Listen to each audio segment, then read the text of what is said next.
Hello, good morning children. Welcome to today's physics class. Today chapter number 8, gravitation is continued, and I am taking a new topic of this chapter, gravitational field. आज कई चीज़ें आपको बताएंगे. Gravitational field क्या होता है, gravitational field intensity क्या होती है, ग्रेविटेशनल पोटेंशियल एनर्जी क्या होती है, ग्रेविटेशनल पोटेंशियल एनर्जी और उसके डेरिवेशंस वगैरह हैं. तो काफ़ी इंपॉर्टेंट लेक्चर होगा आज का. तो first of all, what is gravitational field? Children, gravitational field आप इसको समझें. देखिए, यूनिवर्स में हमने न्यूटन्स ने जो बताया था कि जितने भी बॉडीज़ हैं उनमें फोर्स ऑफ अट्रैक्शन लगता है ना. ये यूनिवर्सल लॉ ऑफ न्यूटन्स ने बताया था. यूनिवर्सल लॉ ऑफ ग्रेविटेशन में आपने देखा था जो फोर्स ऑफ अट्रैक्शन है उसकी वैल्यू भी आपने निकाली थी. F is equals to G m1 m2 upon r square.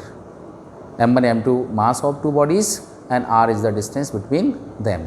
इतना फोर्स लगता है, ये हमको पता है. अब किसी ऑब्जेक्ट को हम लेते हैं, एक कोई बॉडी है, मटेरियल बॉडी है, वो बॉडी दूसरी बॉडी में फोर्स लगाएगी. इसका मतलब ये हुआ कि इस बॉडी के, मटेरियल बॉडी के सराउंडिंग कोई एक ऐसा फील्ड है जिसमें दूसरी बॉडी जब एंटर करती है तो that body experience a force of attraction. Gravitational force का वो बॉडी अनुभव करती है. अगर ऐसा है तो उस मटेरियल बॉडी के सराउंडिंग वाली जो एरिया है, स्पेस है, that space is called gravitational field. एक बार और इसको समझें, लिख लो पहले. The space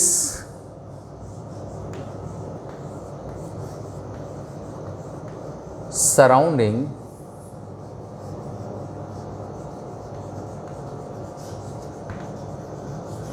of a material body, the space surrounding of a material body in which another body experience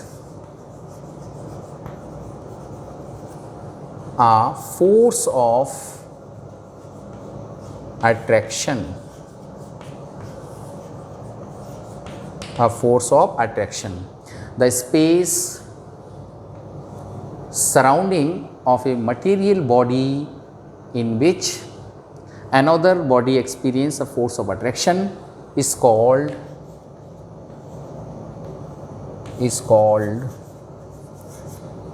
gravitational field.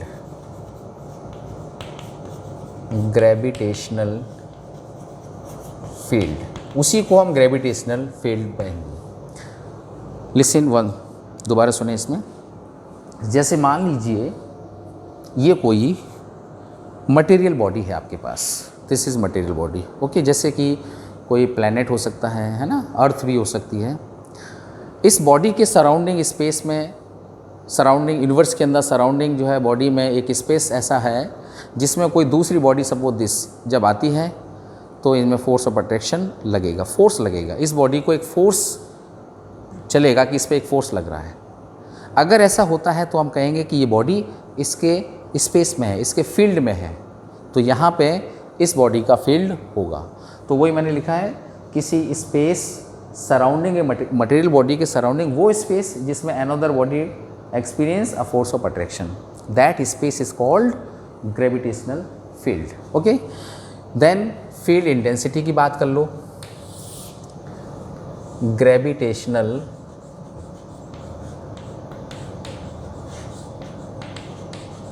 field intensity ये क्या होती है? अब जैसे हमें फील्ड का पता तो चल गया, अब उस फील्ड में किसी हर पॉइंट की इंटेंसिटी अलग अलग होती है. किसी एक पर्टिकुलर पॉइंट की अगर हम इंटेंसिटी निकालें तो उस पॉइंट पर एक टेस्ट मास आपको रखना पड़ेगा, टेस्ट बॉडी. जिसका मास है ना यूनिट मास वाली कोई बॉडी हम प्लेस करें और ये देखें कि उस बॉडी पे कितना फोर्स लग रहा है। तो force experienced bye a unit mass body in gravitational field is called field intensity. Force experienced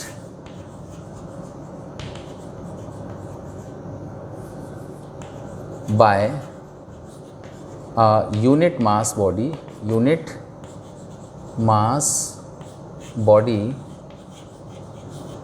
at a point in that field means gravitational field is called intensity of field at that point, right. ये इसमें हो गया, बिल्कुल clear है कि field तो है ही, area field होती है, स्पेस जो होता है। अब जो स्पेस है ना, उस स्पेस में जो इंटेंसिटी है फील्ड की वो कम ज़्यादा होती है। मटेरियल बॉडी के पास का पॉइंट है वहाँ फील्ड ज़्यादा होगा, दूर है तो वहाँ फील्ड कम होगा। तो किसी भी पॉइंट पे अगर मुझे इंटेंसिटी पता करनी है तो मैं क्या करूँगा, वहाँ एक टेस्ट बॉडी रख देंगे। टेस्ट बॉडी मीन्स ऐसी बॉडी जिसका मास यूनिटी में हो। वो रखने के बाद आप देखिए कि उस बॉडी पे क्या फोर्स लगता है, यानी टेस्ट बॉडी के ऊपर जो फोर्स लगेगा that force is called intensity of that field. उस पॉइंट की इंटेंसिटी आपको मिल जाएगी। अगर मैं पॉइंट चेंज कर दूंगा फोर्स बदल जाएगा, बॉडी वही है, फोर्स बदल जाएगा मीन्स इंटेंसिटी बदल जाएगी। तो इंटेंसिटी जो ई होती है this is F/m, this is the intensity of, ठीक है। तो ये तो हो गया फील्ड इंटेंसिटी। इसे एक बार आप नोट करें, फिर मैं ग्रेविटेशनल की बात करेंगे, ग्रेविटेशनल पोटेंशियल की। ग्रेविटेशनल पोटेंशियल,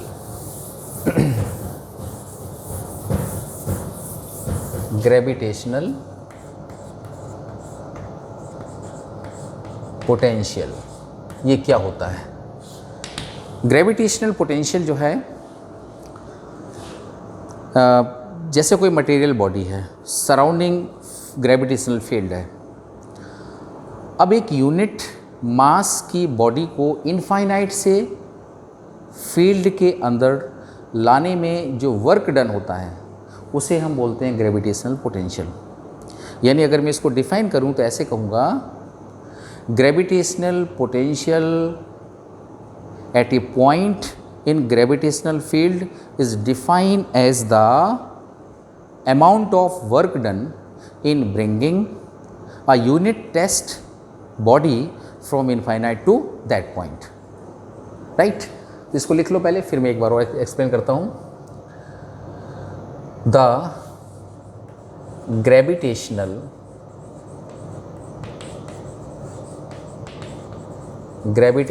potential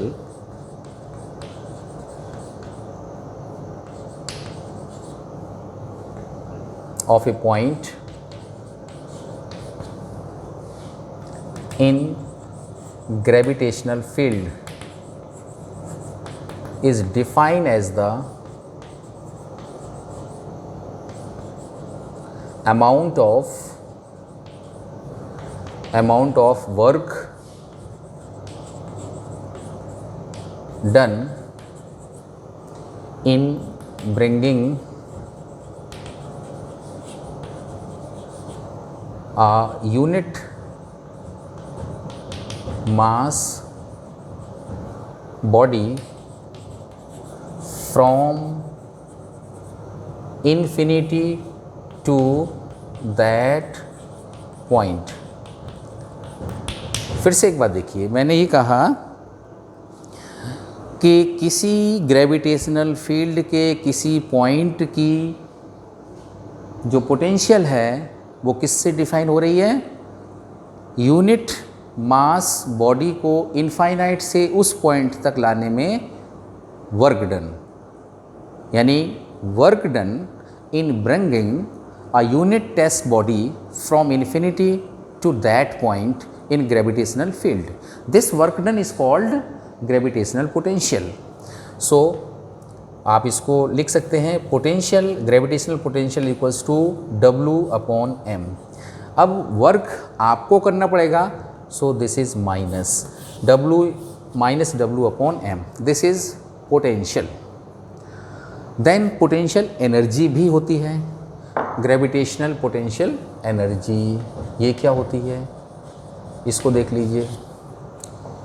इसी तरह से अगर यहाँ पे मैंने यूनिट टेस्ट बॉडी के बारे में बोला था कि यूनिट टेस्ट बॉडी को उस पॉइंट तक लाने में जो वर्क डन होता है वो तो हो जाएगा ग्रेविटेशनल पोटेंशियल, और अगर कोई भी बॉडी हो, किसी भी बॉडी को उस पॉइंट तक लाने में जो वर्क डन होगा वो जो है पोटेंशियल एनर्जी हो जाएगी। एक बार आप इसे लिखो, फिर मैं यहाँ लिख देता हूँ, उसको भी मैं भी समझा देता हूँ। तो ग्रेविटेशनल पोटेंशियल एनर्जी की मैं बात कर रहा हूँ।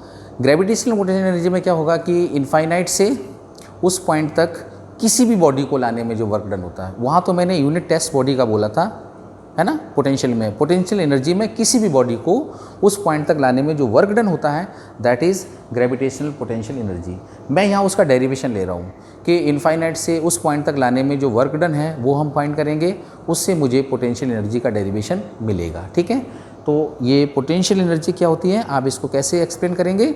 It is defined as the total work done in bringing a body of mass m from infinity to that point in gravitational field। ये आप इसको लिख लेना, ठीक है। यहाँ पे मैंने क्या लिया है, एक अर्थ है जिसका मास कैपिटल M और रेडियस कैपिटल R, एक पॉइंट है m मास का कोई ऑब्जेक्ट है जो A पॉइंट पे मैंने प्लेस किया है, A पॉइंट पर, which is at a distance x from centre, और मुझे इस पॉइंट को फील्ड के किसी P पॉइंट तक लाने में जो वर्क डन है वो पता करना है। तो मुझे इस पॉइंट की पोटेंशियल एनर्जी मिल जाएगी, ग्रेविटेशनल पोटेंशियल एनर्जी आपको मिलेगी, है ना। तो consider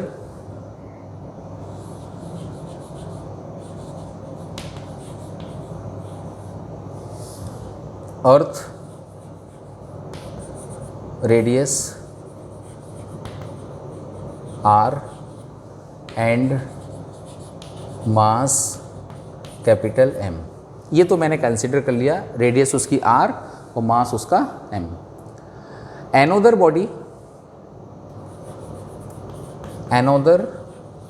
body having mass small m is placed at a distance x from centre O। ये मैंने लिख दिया, सेंटर O से x डिस्टेंस पर m मास की कोई बॉडी पॉइंट A पर प्लेस्ड है। तो अगर ऐसा है, न्यूटन ने क्या कहा था, तो फोर्स कितना लगेगा, देन फोर्स उस पर जो लगेगा ग्रेविटेशनल फोर्स F कितना होगा, G/m/r²। G mass of earth, mass of body upon distance कितनी है, x²। ये फोर्स जो है अप्लाई होगा उसके ऊपर, ठीक है। F = G/m/r²। अब मैं क्या करूँगा, उस बॉडी को A से B स्मॉल डिस्प्लेस कर रहा हूँ। dx डिस्प्लेस करने में कितना वर्क करना पड़ेगा, है ना। Now small work done in bringing the body from A to B, A से B तक। देखिए यहाँ पे इस बॉडी को हम A से B तक यानी dx डिस्टेंस डिस्प्लेस कर रहे हैं, यहाँ से यहाँ तक ला रहे हैं। Then work done, small work होगा dw = force into small displacement f dx, and the value of f g mm upon x square. So putting this value here, this will be g capital M small m by x square and dx. This is work done, small work done आपको मिल गया। अब मैं चाहता हूँ कि infinite से P point तक लाने में कितना वर्क होगा। जब मुझे स्मॉल वर्क कहीं पे मिलता है, टोटल वर्क जब निकालते हैं किसी लिमिट में, इंटीग्रेट कर दो इसको, है ना। So total work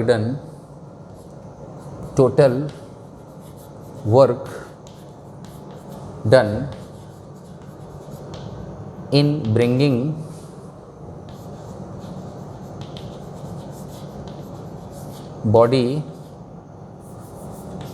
to body कहाँ से कहाँ तक, from infinity to R, infinite से आर डिस्टेंस तक। इनफाइनाइट दूर है, आर डिस्टेंस ये पी पॉइंट पे, यहाँ तक लाने में जो वर्क होगा वो मुझे टोटल वर्क होगा W equals to limit from infinity to R, and जो स्मॉल वर्क आपने निकाला था उस स्मॉल वर्क में अगर ये लिमिट दे देते हैं तो मुझे यहाँ से यहाँ तक का वर्क मिल जाएगा इंटीग्रेट करने के बाद। So putting this value dW क्या हो जाएगा, infinity to R G capital M small m by x square and d x.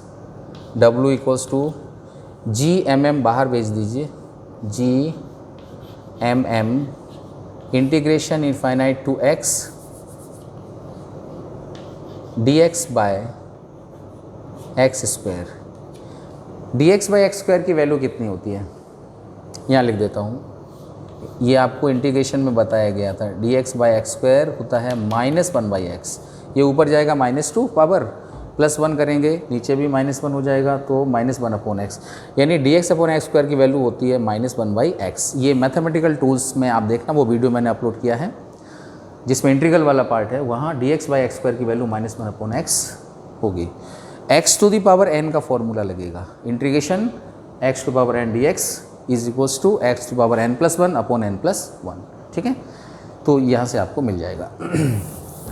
अब ये इंटीग्रेशन करने के बाद इसमें लिमिट लेनी होगी, ये रफ कर देता हूँ।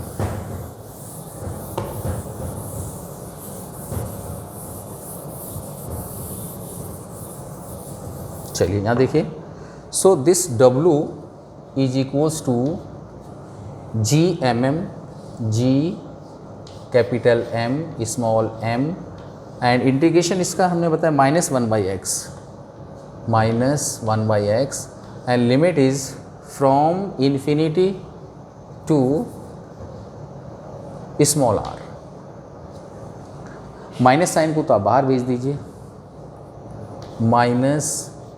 -g mm।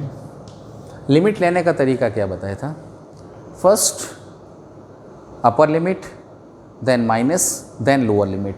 तो आप इस x की जगह पहले अपर लिमिट लें, 1/r -1 by lower limit infinity, and you know 1/infinity भी 0, 1 को इनफाइनाइट से divide, infinite is a very very large number, जब डिवाइड करेंगे तो वैल्यू विल बी 0।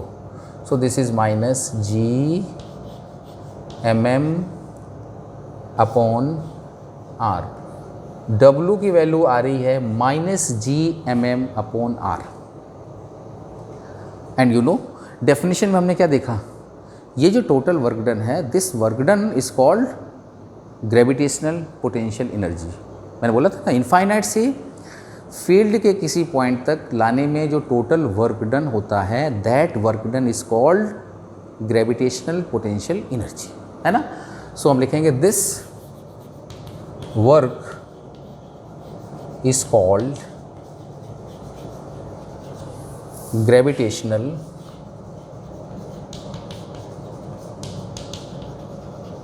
पोटेंशियल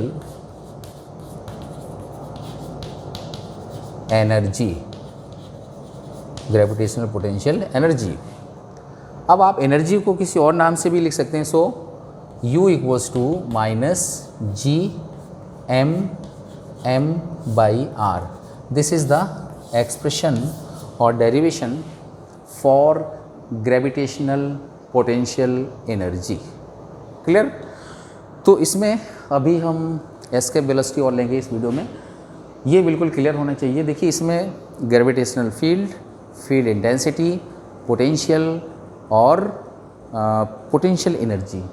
तो ये ग्रेविटेशनल पोटेंशियल एनर्जी का डेरिवेशन इंपॉर्टेंट होता है ना. एग्ज़ाम में आता भी है, आपको तैयार करना है. कुछ भी इसमें नहीं है. वर्क डन की बात करी जाती है कि इनफाइनाइट से पॉइंट तक कितना वर्क डन होता है. जो वर्क डन होता है उसी को हम पोटेंशियल एनर्जी कहते हैं.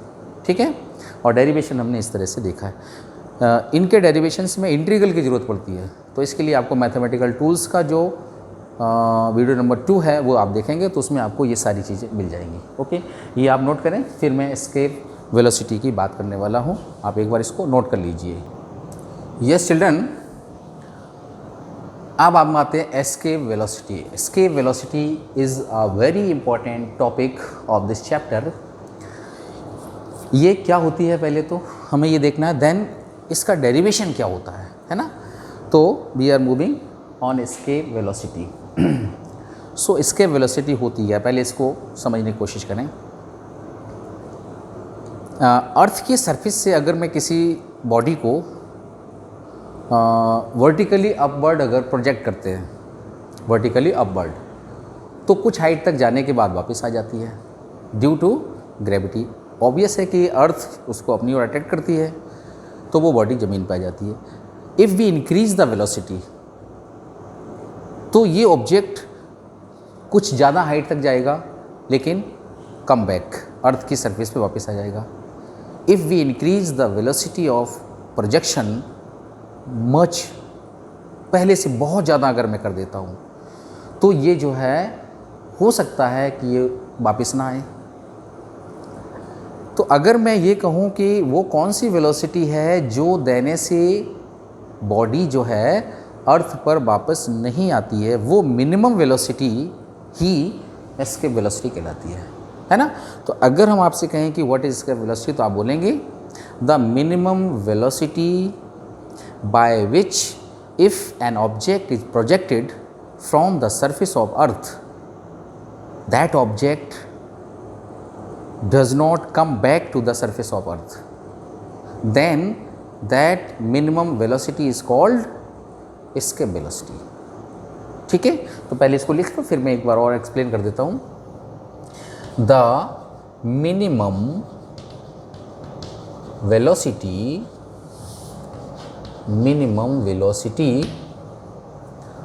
Of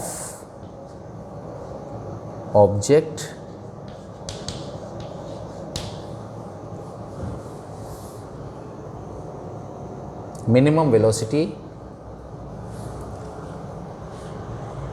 the minimum velocity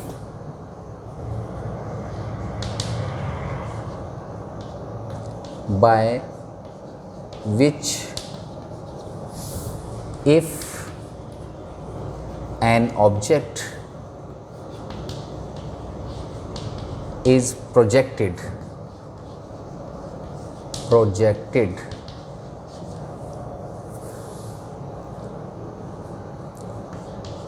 vertically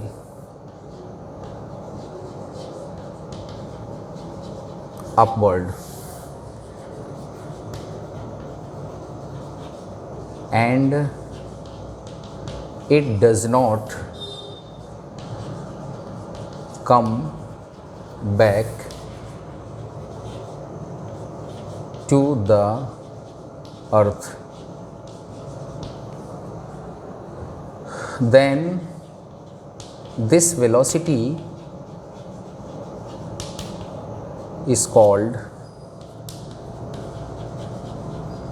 escape velocity.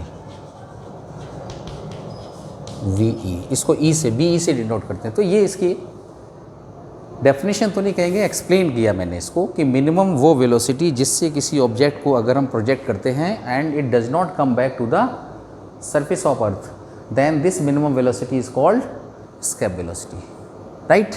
अब आते हैं इसके डेरिवेशन में. डेरिवेशन में देखिए हमने एक किसी ऑब्जेक्ट को पॉइंट P पर प्लेस किया, इस डेरिवेशन देखिए, कंसिडर या let an object having mass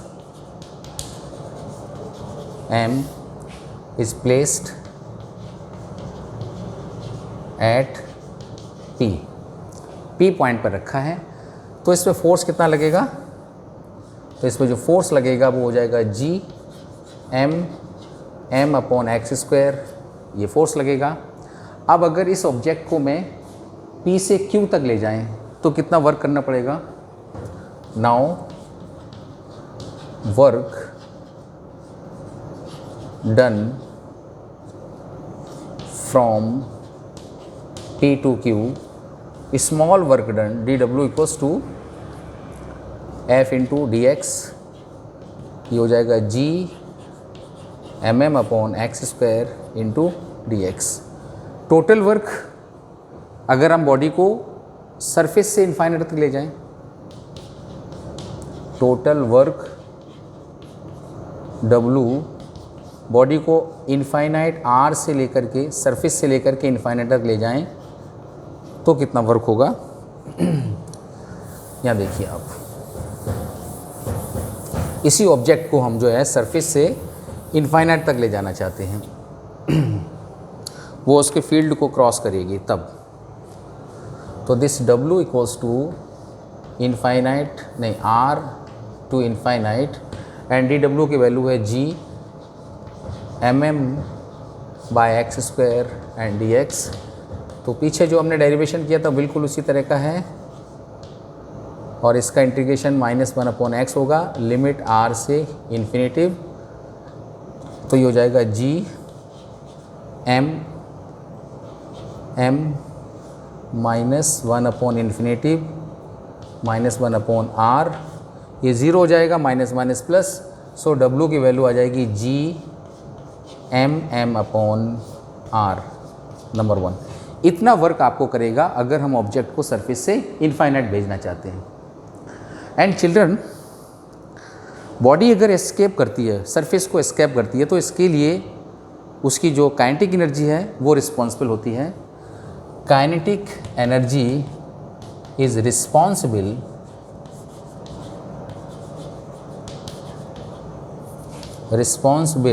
for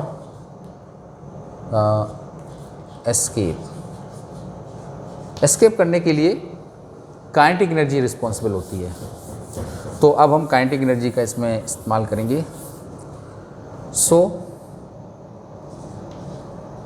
kinetic energy कितनी होती है? 1/2 mv²। अब एस्केप के लिए रिस्पॉन्सिबल है तो यहाँ पे वेलोसिटी ve कर दी। This is equals to this work done G m upon R, m से m कट गया, सो ve इक्वल्स टू क्या आएगा? 2 capital G m upon R, right. But ये जो G m है ना, ये किसके इक्वल होता है? G R स्क्वायर के इक्वल होता है। ये हमने पीछे देखा था रिलेशन में, स्मॉल g वाले में। ये वैल्यू यहाँ पुट करें तो V 2G R square upon R, so R cancel, VE equals to under root 2G R। This is the final expression for escape velocity, BE equals to under root 2G R। अब अगर इसमें G और R की value put कर दें तो मुझे अर्थ के केस में मिल जाएगा, फॉर अर्थ के केस में जो BE होता है इट इज़ 11.2 किलोमीटर पर सेकेंड। अर्थ के केस में ये वेलोसिटी अगर हमको मिलती है तो वो ऑब्जेक्ट अर्थ के सरफेस को पार करके निकल जाएगा, ग्रेविटेशनल फील्ड को पार कर जाएगा और वापस अर्थ पे नहीं आएगा, अगर उसकी वेलोसिटी 11.2 किलोमीटर पर सेकेंड होती है। तो इससे कम होगी तो कम बैक हो जाएगा, इससे ज़्यादा होगी या ये होगी तो वो वापस नहीं आएगा और एस्केप कर जाएगा। So this is complete derivation of escape velocity important derivation है, इसको ध्यान रखना, दिस इज़ वेरी इंपॉर्टेंट। इसके वेलोसिटी क्या होती है और इसका डेरिवेशन क्या आता है, ये फॉर्मूला अर्थ के लिए क्या होता है, मून के लिए भी, हर उसके लिए जहाँ भी ग्रेविटेशनल फील्ड होगा उसकी इसका वेलोसिटी अलग अलग होती है ना, क्योंकि मून पे जी की वैल्यू, आर की वैल्यू चेंज होगी तो वो 2.3 किलोमीटर पर सेकंड होती है मून पे, कम होती है या ज़्यादा होती है अर्थ में, है ना। तो ये अगर हमें किसी बॉडी को एस्केप कराना है, अर्थ के ग्रेविटेशनल फील्ड से बाहर भेजना है, तो मुझे उस बॉडी को इस वेलोसिटी से हायर पर ही प्रोजेक्ट करना पड़ेगा, तभी वो बॉडी इस फील्ड से पार होके दूसरी जगह जाएगी। ओके, सो चिल्ड्रन, इस वीडियो में इतना। अब जो आगे का है वो कुछ तो इसमें से डिलीट कर दिया गया, वो तो नहीं कराएंगे, लेकिन जो भी है वो नेक्स्ट वीडियो में आपको कराएंगे। Okay, thank you.